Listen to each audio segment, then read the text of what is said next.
Previously on Transformers University, we dug deep into the history of Transformers in publishing, mainly in coloring books, but also in some very well illustrated storybooks, the majority of which coming from Marvel books. That started in 1984 and continued in 1985 in a big way. And now we take on Transformers books in 1985 a second time on Transformers University.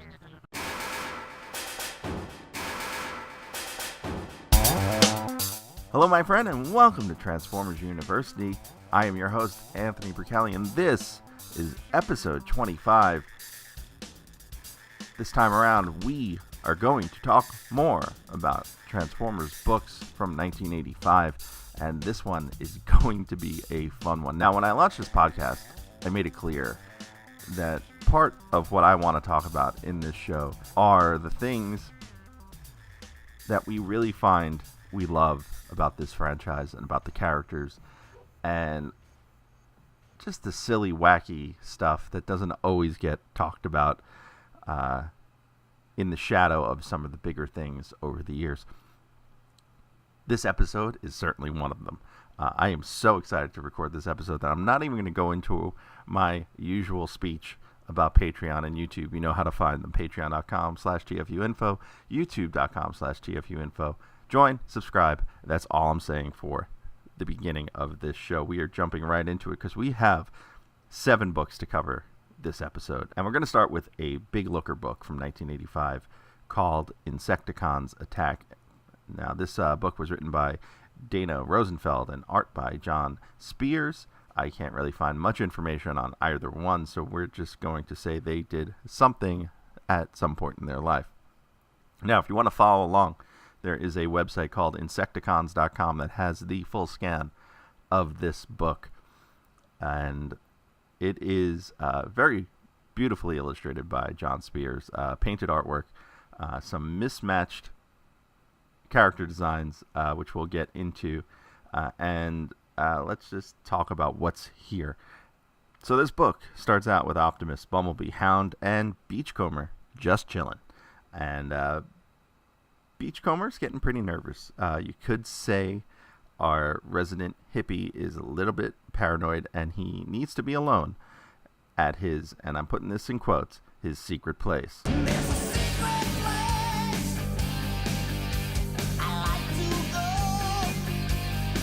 We cut to Megatron, who talks about wanting power, both literal and figurative, before heading back to Beachcomber, who is at his secret place and finds Grapple there. And it's neat to note that Beachcomber's design here, there's some interesting character design things here for both of them. Beachcomber's design has the mesh forearms from his toy, and Grapple's body design is actually Hook, the Constructicon, but painted in yellow with Grapple's head. It's a very bizarre look for Grapple, but he's hanging out there at the pond dreaming of Cybertron. There's a pair of insects at the pond who happen to be Kickback and Bombshell, and Grapple gets infected with one of Bombshell's Cerebro shells.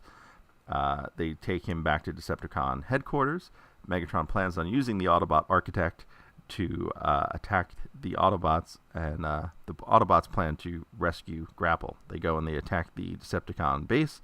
Windcharger uses his magnetic abilities to free Grapple of the Cerebro shell, and then ultimately Grapple defeats Megatron for the Autobots by pretending he is still under Megatron's control before turning around and blasting him.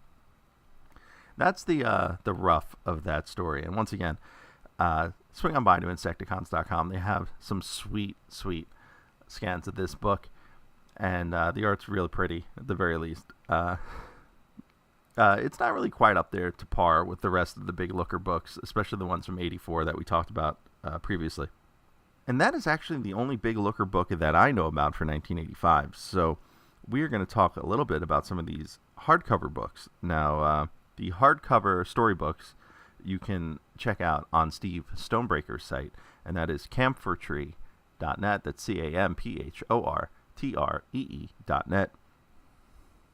And the first one is called Battle for Earth. And now Battle for Earth is written by Max Z. Baum.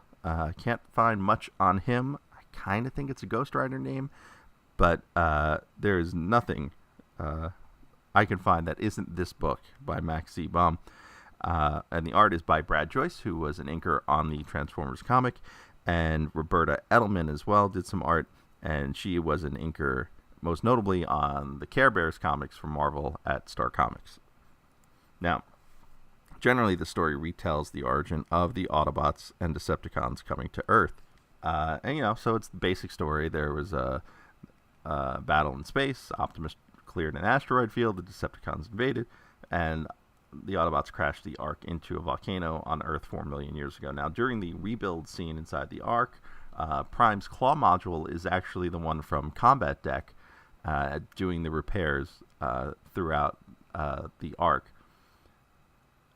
Then, one of the weird things in this book is as the characters awaken, characters such as Soundwave and Ravage, and then later Jazz, they speak in their tech spec quotes. So Soundwave actually says, "Cries and screams are music to my ears," and it's just really weird to see those try to be forced into context. On the other hand, since they are tech spec quotes, that means that technically they're quoted from this book. From there, we have Buster and Sparkplug hanging out at their kitchen table. Buster's reading the newspaper about this company called Global Construction that is building a stadium in the city of Beacon, Oregon. So Beacon is arguably the closest city to the Ark. That's possibly the first mention of a specific city near the Ark through 84 and 85. I have not pulled it up on a map, but I think next time I map wherever the Autobots think they're going to drive to in the cartoon, I'm going to use Beacon, Oregon as the starting point. So Global Construction is building the Freedom Sports Arena, and Global turns out to be a Decepticon front. The plan is for Megatron to sync all of the buildings built by Global with a single button. And sinking those buildings will trap 5 million people inside and force the leaders of Earth to surrender or perish the lives of 5 million people. Quite the plan. Now the Autobots once again invade Decepticon headquarters. Megatron this time, though, lets them in. Prowl figures out the plan of Global Construction, and Megatron pushes what he calls the destructor button, forcing all the buildings to sink into the ground. Another interesting thing to note in this story, all the art features 84 characters from 1984, either Toy 84 or Cartoon 84, as we will see Constructicons and Dinobots later on. But the text mentions characters from the 85 line that are not shown in the art. One of which is Roadbuster, the deluxe Autobot who didn't appear in the show and didn't appear in the comic for copyright reasons, as I've chronicled before. He actually begins the assault on Decepticon headquarters the second time around, where they run into the Constructicons, and they combine into Devastator. The Dinobots arrive to save the day. There's some weird things with the text here about the Constructicons and how they combine, who becomes what. But in the end, Grapple fuses Longhaul and Bone Crusher together as their Devastator parts, which is odd because Longhaul is the lower midsection and Bone Crusher is an arm. So to fuse those guys together without Hook somehow being in between, holding them all together, is also bizarre. Also, by the end of the story, some things get a little bit mixed up. The Destructor button eventually starts getting called the Devastator button before the Autobots save the day and free the 5 million people. The other hardcover book we will be talking about today is called The Autobots' Secret Weapon. It is by Nancy Krulik, who's a longtime children's author. Still a children's author today. She is the creator of Katie Kazoo, Switcheroo, and art by Charles Nicholas and Roberta Edelman. Now, the cover of this book has a very odd image on it. Bombshell and Hook, the Constructicon, fleeing Devastator, the combined Constructicons. Not even that two Decepticons are fleeing from Devastator, but one of the Decepticons that make up Devastator, in particular, the one that makes up his shoulders and head, is running away from Devastator, who has shoulders and a head. But that's just a cover. Let's go inside. So it starts with Sunstreaker watching his reflection in a river. They note about how vain Sunstreaker is. He likes to watch his own transformation, and he is currently waxing himself. While Sunstreaker is busy waxing on, Devastator sneaks up on him. Yes, a robot made of 6 full-sized construction vehicles sneaks up on him, and Sunstreaker tries to take on Devastator one-on-one. Sunstreaker gets captured, and the Decepticons are ruthless. In this one, they shoot Sunstreaker while he's behind bars in the jail cell. They use him as a trap to lure the Autobots to Decepticon base. The raiding party for the Autobots is Sunstreaker's brother Sideswipe, Slag, and Sludge, the Dinobots. As they attack the base, the Autobots are attacked by 2 Decepticon guards who look a lot like Soundwave. In fact, they are certainly Soundwave's body model, just in a weird shade of white. The Autobots lose versus Devastator, and they are put in the cell with Sunstreaker. So the Autobots had a plan B, and the plan B was to build a statue of Devastator. Let me know if you see where this is going. With a letter of surrender for the Decepticons. The Decepticons accept the statue, and while reading the letter, find out that it was a Trojan horse. The Autobots are inside the giant Devastator statue, and they attack fighter planes of Autobots. Also attack, both of which are Jetfire body models colored in red. Rumble is there, the red one. And Megatron tries to shoot Optimus Prime, but Optimus wins by holding up a shiny metal plate to deflect the laser back at Megatron. And the Autobots win for the day. Gotta say, this is a very bizarre book. There's just so much weird in here. Another one very much worth taking a look at online. And if you like weird, oh boy, things are going to get a whole lot weirder in the next 4 books we are about to cover for the rest of the show. We are going to talk about kid stuff recordings. These are audio accompanied books for the most part, where you would receive a tape or 45 speed, 45 RPM vinyl record, and you would look along as the book was read and performed by a number of actors, and you would be told when to turn the page with this sound. Hi everybody, this is your Transformers read-along book.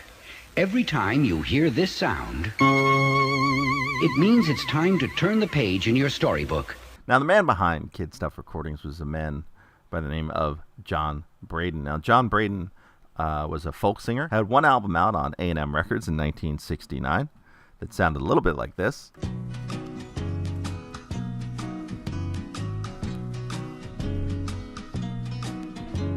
The wild birds have got their melodies, the waves have got the sea, the bugs have got in the sugar bin, and all I've got is me. Now, the art for these were done by a father-daughter team of Pablo and Judith Marcos, both of which longtime comic book artists. You can still check out their work today. Pablo, I believe, is in his 80s at the moment. Now, the first 2 books we're going to talk about, Satellite of Doom and When Continents Collide, were also available on video. So the video for these featured the art from the book being videotaped with the video camera, someone moving the camera around, some very simplistic chroma keyed special effects, and some artwork that wasn't actually in the book.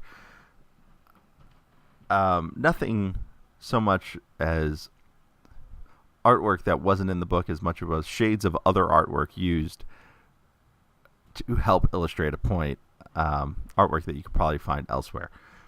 And also, this artwork for the book is a very odd blend of packaging art redrawn in various settings. Now, if you want to watch along, you want to listen along, you want to experience these for yourself, and oh my god, do I recommend that. The video versions for Satellite of Doom and When Continents Collide are available on YouTube. Just search either one, put the word Transformers in there as well. You will find the video versions. The audio version and the print version of the book, again, available at Steve Stonebreaker's site, camphortree.net, camphortree.net. And you'll be able to look and listen along in MP3 format. And big shout out to Steve Stonebreaker. He is one of our students in the Patreon, so my thanks always to Steve. And don't forget, if you want to join the Patreon, you would have heard this show at least 24 hours ahead of everyone else. Swing on by to patreon.com/TFU.INFO. Patreon.com/TFU.INFO. Okay, so let's get into it. These books are amazing. Now, I don't know who the voice cast is. It's rumored that the narrator is Casey Kasem. I've heard rumors of that. I don't think it is. I think the narrator might be John Braden himself. The actor who played Megatron in this story, first off, he loves rolling his R's. And second off, he might be the late Earl Hammond, also better known as Mumm-ra from the original Thundercats series. The voice certainly sounds similar. In fact, let's do a little side-by-side. First, Mumm-ra. Ancient spirits of evil, transform this decayed form to mumm-ra, the ever-living! And now, Kid Stuff Megatron. Where's that pathetic carbon-based slime who helped us steal the transporter and who has now agreed to aid us in siphoning off tons of this Prudo-baked crude? In fact, he might be voicing one of the Autobots as well. Now, throughout these books, there are only 4 characters that are actually voiced, and those are Megatron and Optimus, Prowl, and Soundwave. The more I listen to these, the more I think there were 2 actors, one playing Megatron and Prowl, the other playing Soundwave and Optimus, but I could be wrong there as well. However, there are a number of characters also seen repeatedly, but never given speaking lines. Lastly, these books are fantastic on geography. We will go all over the world. And they are full of nonsensical science. Science that just doesn't work, no matter how hard you try. So there are a lot of kids who grew up thinking some things, if they believed these, that were absolutely not possible. But I got to give them credit because they really sell it hard. So Megatron is in the Kalahari Desert in Africa. He has enslaved a bunch of humans, forcing them to dig a chamber for him and Soundwave underground. They are packing the chamber with coal and an explosive called lectinite. A human escapes and is seen by Skyfire. Prowl and Optimus, back at Autobot headquarters, use a computer to read the human's thoughts. They find out about the explosion that is planned by Megatron. By exploding the lectinite, he is looking to make the largest explosion on Earth and and create the world's largest diamond. And that is what Megatron does, and not without getting a little bit of blood on his hands in the process. At least we no longer have to listen to the vile curses and screamings from those pathetic slaves. he announced to Soundwave. No, Master. They certainly weren't happy about being left sealed up with all that coal. Say what you want about G1 Megatron in his many incarnations. The one in these stories is utterly ruthless. Soundwave, however, is very much weather sensitive. He does not like the heat. He does not like the humidity. And this is something we see throughout these stories. Now, Megatron plans to mount this diamond to a satellite. Launch the satellite into space, then focus the satellite to basically be like a magnifying glass on ants. But instead of burning ants, he is going to melt the Rocky Mountains. Yes, he is going to melt the Rocky Mountains into oil. Bumblebee is spying on the plan as the satellite launches, and Skyfire is sent to shoot the satellite rocket out of the sky with his null rays. That's a new weapon for Skyfire. Those are exclusive to Starscream, usually. But he fails. The launch is successful, and Megatron aims the beam and actually begins to start melting the Rocky Mountains. An ocean of oil is destroying the western half of the United States, and it is creeping to the coasts. In here, we get Jetfire being upgraded for a suicide mission by Ratchet, and this is one of those places where the art differs in the video versus the art in the book. You do not see anything from Ratchet in the book. In the video, you do see a bit of what would be Ratchet's hand as Jetfire is being upgraded. So, Jetfire is sent up to destroy the space diamond and fails. And I did say it was a suicide mission. Jetfire dies. And Megatron is certainly very much happy with this result. Megatron slapped Soundwave across the back so hard in a fit of glee that he almost popped Soundwave's cassette right out of his chest. Did I mention Kid Stuff Megatron is also very verbally abusive to Soundwave? I probably didn't, but we're going to check that out throughout these stories. Now, the suicide mission failed, but Optimus has another plan, and this one, like the hardcover book we just read, involves a giant piece of shiny metal. So Optimus and Sunstreaker fly a shiny piece of metal, a shiny sheet of metal, into space.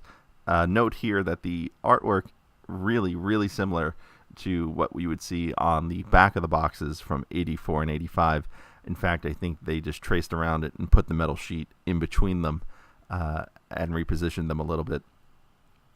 And they used the reflection of the crystal to destroy the crystal itself, which leaves one to wonder, why did they send up Jetfire to die to begin with? You know, and in destroying the crystal, there was the aftermath left on Earth. The ocean levels on Earth have all risen 10 feet. I don't think the author realizes how drastic that would be. And the Autobots invade the Decepticon base. Megatron and Soundwave escape underground in a drill tank. And that wraps up Satellite of Doom. And that brings us to When Continents Collide. Now, this book features all the same folks, same actors, same writer, same producers, same everything. So it is just as nuts. In fact, it also features almost all of the same characters. In this one, there is a hovercraft oil transporter with Megatron and Soundwave inside over Alaska. And this thing looks like a old cordless phone with just legs on the corners of it. It's a very bizarre looking hovercraft spaceship thing. There is a human, a quote-unquote Earthling, who helps the Decepticons steal oil, who the Decepticons decided to bribe him with a new Jeep. That is a low price for selling out your entire planet. Now, that Jeep happens to be the Autobot Hound. Megatron, very happy with his acquisition of some fresh oil. Faster! Faster! My warriors need every drop of that lovely black juice to bathe their gears and fuel their engines. Total domination of the universe cannot wait on fools! Yes, mighty Megatron!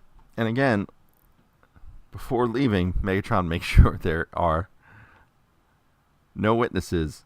He shoots the human he bribed. Again, something you rarely ever see a Transformer actually shooting and killing a human, especially in the kid stuff. Man, these books are called kid stuff. You think they would not have so many people dying in them? Of course, Prowl and Optimus, they're monitoring the situation. And they send Skyfire, yes, Skyfire, who died on the suicide mission last issue, to attack the oil transporter. He doesn't have that much fuel. He swings in for a second attack, and the Decepticons abandon ship, and they escape to an ice cave where they have another underwater oil transporter. Now, this underwater oil transporter was also being converted by the Decepticons into a drill, and they were going to drill into the Prudhoe Bay oil reservoir under the ocean. Their plan that they enacted was to drain the bay, the reservoir, I should say, of oil, and they do so much so that the reservoir starts to collapse unto itself, causing continental plates to shift. Like I said, the science here really doesn't actually work, but the collapsing oil reservoir caused the continental plates to shift, causing earthquakes and floods, and Russia and the West, and I'm using that in quotes, that's the exact line, Russia and the West to blame one another. So it's the first reference we've had in a long time to the Cold War, and just interesting seeing that put in there. It's up to Optimus and Prowl to have a plan, and their plan is to pump the reservoir full of liquefied raison gas, which has a lower density than the oil, which would then force the oil back out of the ship and into the reservoir, stopping the drilling and forcing the Decepticons to the surface, where they would face the Autobots' most important weapon. Our missile! And the Decepticons helpless to do anything but surface, and Megatron helpless to do anything but verbally abuse Soundwave. You blundering, tape-filled idiots! So from there, a Autobot boarding party is sent to the transporter, and this is another one of those instances where there's a little bit of extra art on the video version versus the print version. And there is Sideswipe and Red Alert are the extra art trying to board the ship. The hatchway for the ship is booby-trapped. The Decepticons escape, and Megatron leaves a message on the computer for Optimus and the Autobots to find. He had left his message across the screen of an idling computer monitor whose voice readout kept repeating, A Decepticon universe is at hand. A Decepticon universe is at hand. That brings us to the next kids stuff book in the series, Storms of Destruction. This one has Prime and Prowl visiting the island of Sumatra, looking for Starbucks, and Megatron and Soundwave have a drill tank, which we had seen before in the first book, in Satellite of Doom, and it doesn't take long for Megatron to take a shot at his partner. We are fully prepared now to go forward with the master plan. We? What have you learned, you cassette stuff wimp? You know only what I tell you. And the Decepticons are in Brazil in the rainforest. Soundwave is still affected by the humidity, and the Decepticons return to the satellite launch complex from Satellite of Doom. There, Soundwave is shot by a, quote, Indian with a blowgun. Megatron reveals his plan to pump salt water under the sea floor to raise oil from under the surface of the rainforest. In doing this, he is also drilling for the oil, which causes Machu Picchu to sink into the ocean and the Andes Mountains to become a salt lake. Again, the art seems to be modified a little bit from box art. At one point, we do see Sunstreaker and Hound in vehicle mode, and 2 other Autobots, possibly Jazz, flying, which really does look like, once again, a lot like the artwork from the back of the box, and all of them attack the Decepticons in their in the midst of their mission. Prowl, listening in, totally wearing headphones in this scene, and the mole machine is working. Megatron floods the rainforest with oil, and the Decepts get into a new vehicle called the Decepticon Defoliator Craft, which is totally the hovercraft from the last book, with a new name for no reason. The drilling causes weather disturbances around the world. Jetfire, still alive, flies over. As he's flying over, Soundwave intercepts a garbled communication, and he thinks that the Autobot headquarters is sinking into the ocean as part of some of these weather catastrophes from around the world. Turns out Soundwave's headphone cable was loose, and he missed the Autobots' command to attack the Decepticon headquarters. The Autobots attack, the Decepticons flee, and if there's anything to be learned here, it's always make sure your cables are plugged all the way in. Finally, that takes us to the only one of these books that isn't a book. This is called Attack of the Decepticons, and this was an audio-only adventure. It was available on vinyl or cassette. There was no book involved, but it was a John Braden production, and we see the same voice cast along with one new character for a little bit, and a new theme song that is nearly 2 minutes long.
So our story begins over the Arabian Peninsula. We get a report from Thundercracker, the newly voiced character, where the Decepticons destroy, quote, an oil storage dump.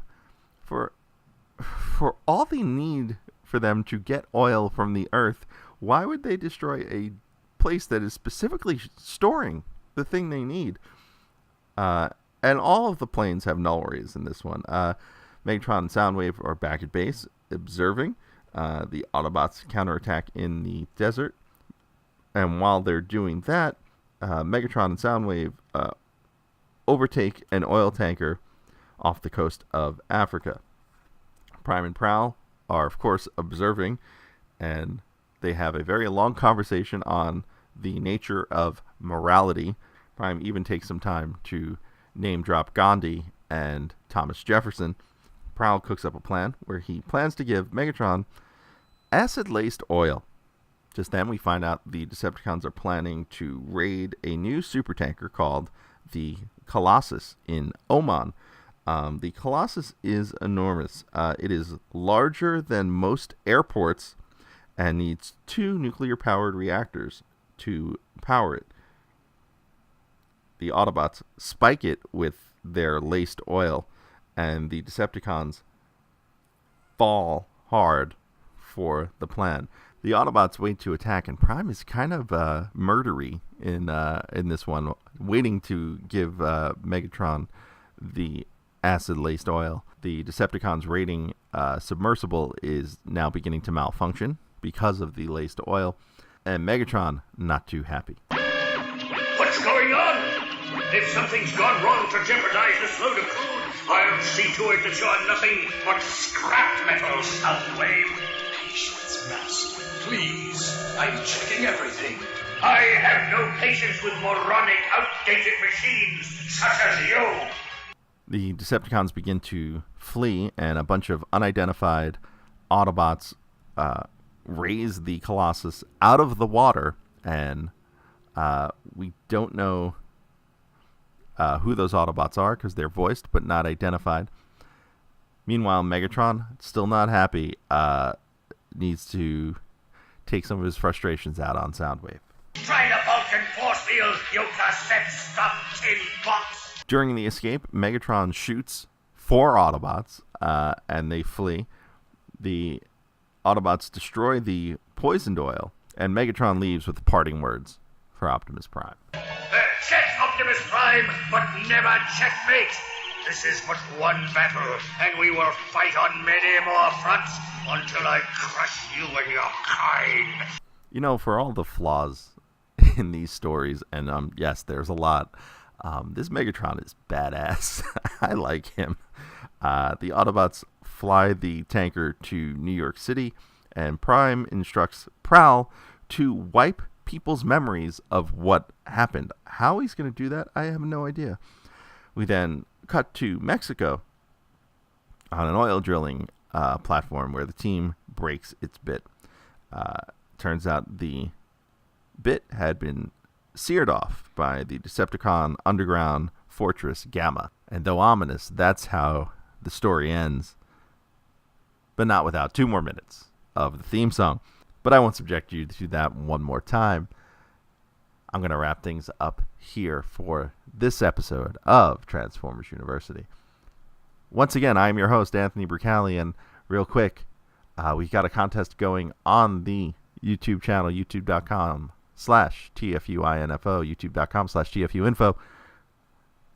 All you have to do is comment on the video for your chance to win a Toys R Us exclusive, the final Toys R Us exclusive, and you don't have a Toys R Us to go to anymore unless you live in Canada.